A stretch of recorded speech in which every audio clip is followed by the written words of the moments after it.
my darling, ntabwo nzigera nkwibagirwa mu buzima bwanjye ndiho kubera wowe.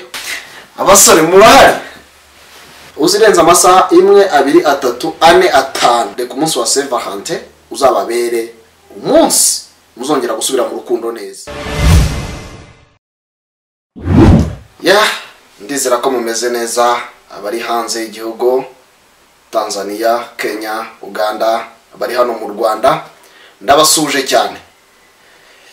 Nitwa Umurashi Mr. Obed cyangwa se Yafashimana Obed. Mwese mukomeje gukurikira Never Give Up Chat TV. Ndabasuje cyane. Uyu munsi rero ndagira ngo niganire n'abantu bakuru ariko n'abantu bari mu rukundo. Uyu munsi tugiye kureba ese ni iki wakorera umukunzi wawe ku munsi wa Saint Valentin kugira ngo umenye ko agukunda. Ndasubiramo, ni iki wakorera umukunzi wawe ku munsi wa Saint Valentin kugira ngo umenye ko agukunda cyangwa se amenye ko umukunda.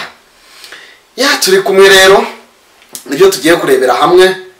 Ibuka gukora subscribe wowe utari wakora subscribe kuri iyo channel yacu kugira ngo ibiganiro nk'ibi ngibi byiza, amakuru menshi meza, ibintu byinshi byiza kandi bigezweho ujye ubisanga kuri iyo channel yacu. Ni Never Give Up Chat TV. Shimye wowe wamaze gukora subscribe na share, like, comment. Ndagushimiye cyane. Kandi nawe utari wakora subscribe waracitswe. Ibintu byo ni byinshi cyane. Tugiye kubirebera hamwe. Ubu rero ndabizi bamwe ubamwe mugiye gutangira muvuge muti ese namukorera iki? Nzamugurira ipaki dupfukamunwa. Oya, ubu muri iyi minsi ndabizi nizo gift abantu barimo baratanga.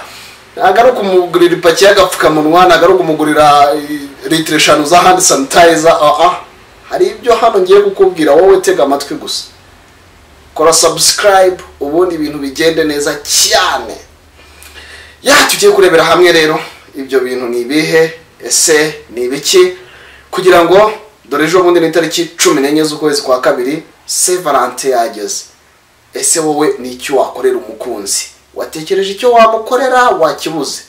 Ndahari ku bwawe rero nk'Umurashi Mr. Obed, ndahari ku bwawe kugira ngo ngufashe ugire icyo ukorera umukunzi wawe, maze ewana umutima we wose ubura wutwayije mu wawe n'umutima wawe abe yawushyira mu we, ntajya kwishisha, amenye ko umukunda. Tugiye kurebera hamwe rero ikintu cya mbere, so kuzamugurira agapfukamunwa, ariko nagushatse watumugurira udupfukamunwa, natwe turakenewe muri iyi minsi ya COVID-19, ukabamugurira nk'ipaki y'agapfukamunwa ukamushyira. Ariko nabyo ku muntu w'umukunzi nabwo wamutunguye utwo tuntu ni sawa, cyangwa se kumugurira kandi sanitizer, ariko hari ibyibanze.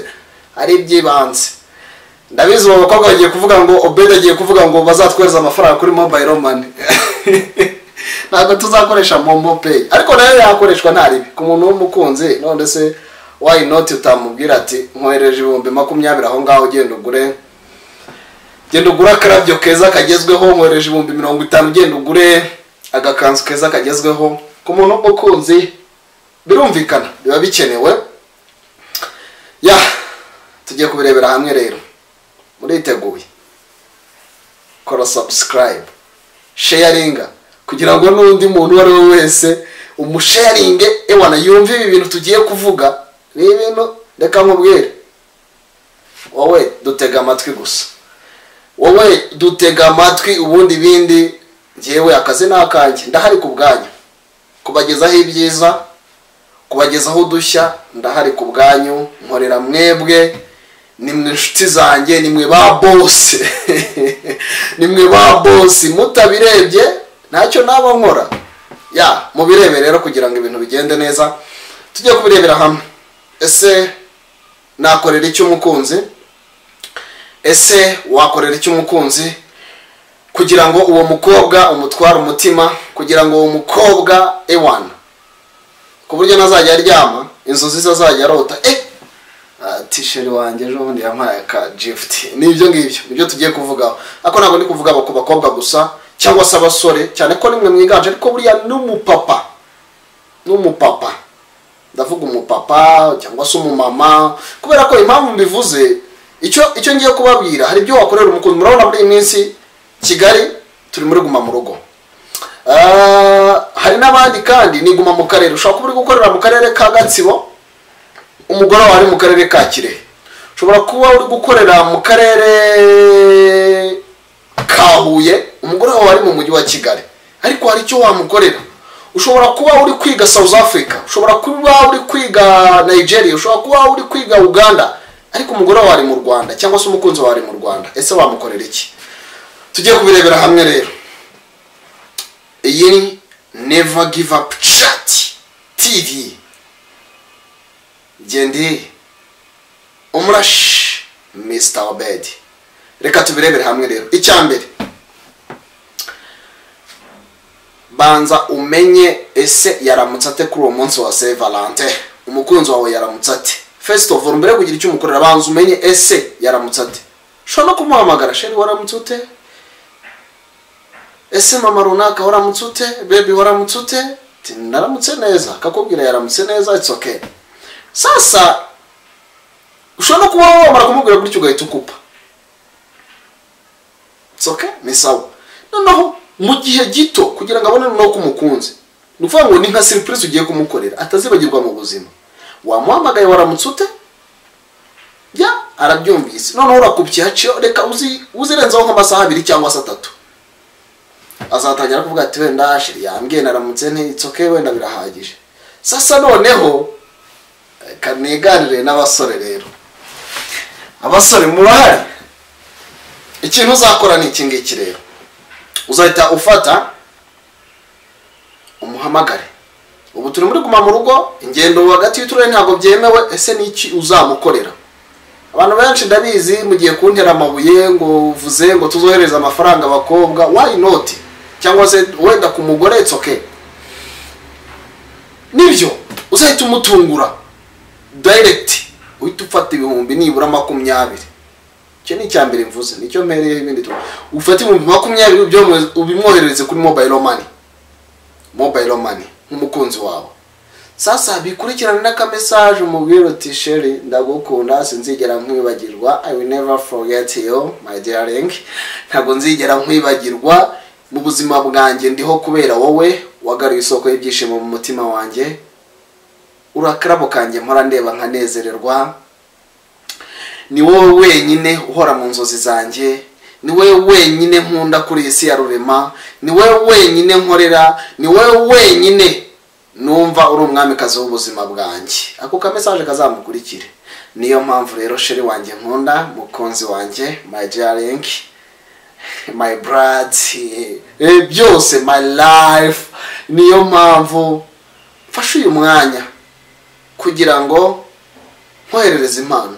Urabizi imodoka ntago ziri kugenda, impano nawe igombaga kugura ngo nyikuzanire ntago byagenze neza ngo nyibone kubera ko imodoka ntago ziri kugenda. Ariko fasha uyu mwanya ngo nkohereze aya mafaranga 20,000, genda uguremo impano nziza wumva wishimiye kandi umujye uzirikana ko ngukunda. Nabivuze kuba mama, kuba papa, no kubasore no kubakobwa. Ako kantu nugakora umukunzi wawe ntago azakwibagirwa. Niba mwabyumvisha aho natangire kuri iyo ngingo ya mbere, banza umuhamagara umubaze sheri waramutse ute, umeze neza na amahoro? Ati sawa. Nushaka unamubwira uti umunsi mwiza w'abakundana ndagukwifurije. Ukupe wirenza amasaha 1 2 ni minota ingahe? Minota 120. Numara kuyirenza mbere yo kumwohereza iyo message, banza wohereze ewa n'amafaranga tu. Fata 20,000 cyangwa se 10 biterwa n'ubushobozi bwawe. Niba uzafata 2,000. Impano ntago ari ikintu kirenze. Impano ni umutima ukunze, ariko noneho kora ikintu wumve ko nawe kiri bugire biki, kiri bumushimisha umukunzi wawe. Nurangiza umwohereza ibyo 20,000 cyangwa se 10 cyangwa se 5 biterwa n'ubushobozi bwawe. Je m'enfou. Nukuvuga ngo icyo uzabukoze ni ikintu gikomeye cyane. None numara kumwohereza ibyo 20,000 nibwo uzamukurikiza iyo message. Nukuri ntago azakwibagirwa. Ntago azakwibagirwa. Iyo message nkuko mwabyumvishe nababwiye ni kuzayandika uko bikurikiranye, iwana bizamurenga. None numara kohereza iyo message nanone rero akandi kantu uzirenza amasaha 1 2 3 4 5, ndavuga ku munsi wa Saint Valentin ku itariki 14 aribwo muzabikora. Ariko abakobwa namwe ne muzabigira akamenyero. niba kohereza amafaranga ntuzabigira akamenyero ngo shira wanjye azajya ahora anyohereza amafaranga sibyo. Ku itariki 14 nibwo bazabibakorera. Then nurangiza nimugoroba uzamuhamagara ati shere wanjye wiriwe ute, umeze neza, ese wishimye? Iwane nawe ndabiza azakwita bari romantique, azakwita umva niyo batagukunda ruzahita rutangira kuza. Ndavuga ku basore, ariko ntabwo ari abasore gusa babikora. Nawe mukobwa ufite umusore ukunda, cyangwa se nawe mu mama ukunda umugabo wawe, ushobora kumutanguka babimukorera. Bibaye byiza nuko yabikora nawe ukabikora, bigaragaza urukundo, cyangwa se ukamutanga. Iyo ni ingingo ya mbere. Ingingo ya kabiri twagiye, ariko nawe utari wakora subscribe kuri iyo channel yacu yitwa Never Give Up Chat TV. Ingingo ya kabiri rero twagiyeho imeze gutya. Fata umukunzi wawe umwereke ko atandukanye n'abandi bantu bose. Umwereke ko atandukanye n'abandi bantu bose. Sasa kubimwereka nukuhe rero? Nuko uzamwereka ko muba hafi ibihe byose. Nuko uzamwereka ko nta wamusimbura. Icyo nshatse kuvuga, ku munsi wa Saint Valentin uzamukorera ibitandukanye n'ibyo wajyaga umukorera. Bizamwereka ko muri kumwe. Niba hari udutoma ugera kuri Google wiga imitoma n'umuhamagara uzayimutera. Niyo mwajyaga muvugana iminota 10. Gerageza ku munsi wa Saint Valentin uzamuvugishe ni buri minota 50. Bizamufasha kuruta kugenda yumva ko ari uri romantique na uri romantique, bizamufasha cyane. Icyo nshatse kuvuga ubwo cyo nari mvuze. Ingingo ya gatatu, niba muvugishaga gake gerageza kongera umwanya, umuhe umwanya, umuvugishe cyane. Twagena none ikindi kintu wakorera umukunzi wawe, gerageza kuzamwumvisha ko muri we ari we buzima bwawe, kandi umwereke ko utamufite udashobora kubaho utamufite. Icyo gihe azumva ko ari we buzima bwawe, nawe azirinda kugutakariza ubuzima. Niba uri umukobwa rero, niba uri umusore, ndizera ko ibi bintu bizagufasha. Ndizera ko uzarushaho kugenda unezererwa. Ndizera ko ku munsi wa Saint Valentin mwese abari batangiye kugenda bava mu rukundo gake gake, uwo munsi uzababere umunsi wo kuba mwakongera gusubira mu rukundo neza, kuko ari wo munsi uzamukorera. Ese why not utanamubwira ati niba wenda mu rugo nta gafirigo mwari mufite ku bantu bubatse, ukamubwira uti shero wanjye akira aya mafaranga, ndashaka ko uzajya unywa akantu gakonje mu gihe cy'izuba. Ukamuhereza amafaranga akamubwira ati genda ugura agafirigo. Nabyo ni byiza kuko nta kantu ukoze, ni aga surprise. Ikindi kandi haranira ko umunsi ingendo bazifunguye, gerageza ukora uko ushoboye umugeraho mu bambere. Niba mukunda by'ukuri, ukora uko ushoboye umugeraho mu bambere, mubonane. Then nimumara kubonana mwishimane, kandi igihe mwicaranye umwereke kuri romantique, umwereke ko umukunze. Niba hari icyo ugiye kumubwira igihe mwicaranye n'umukunzi, niba hari icyo ugiye kumubwira wowe wicaranye n'umukunzi wawe, gerageza gukora uko ushoboye, umwongorere gake, umubwire gake. Biba ari ibanga, biba ari ikintu gisekeje, iyo biba ari nk'inkuru ushaka kumubwira, cyangwa se akantu sa nk'umutungura, umubwire nkaho utandukanye n'abandi bantu, umwongorere, kuko azabona ko abandi bantu bavugira rusange, ariko wowe noneho gerageza umwongorere. Bizamwereka ko utandukanye n'abandi bose.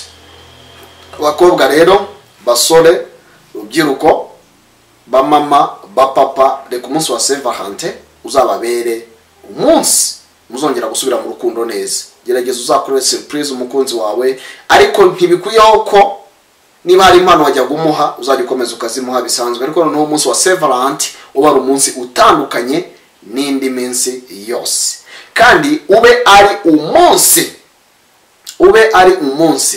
muzongera kugarukira mu rukundo neza, amahoro. Yewe rero ndabashimiye. Wowe utari wakora subscribe, kora subscribe. Utari wakora share, kora share kugira ngo ibintu bigende neza. Ntabwo narangiza nashimiye kandi ewana murabibona kubanga bw'icyuma tuba dufiteho uwitwa DJ Samuel. Sam ndagusuje cyane uba uri kubikora neza cyane. Ya nabandi mwese ndabasuje, iyi ni Never Give Up Chat TV. Amahoro y'Imana nabane namwe. Hasta la vista.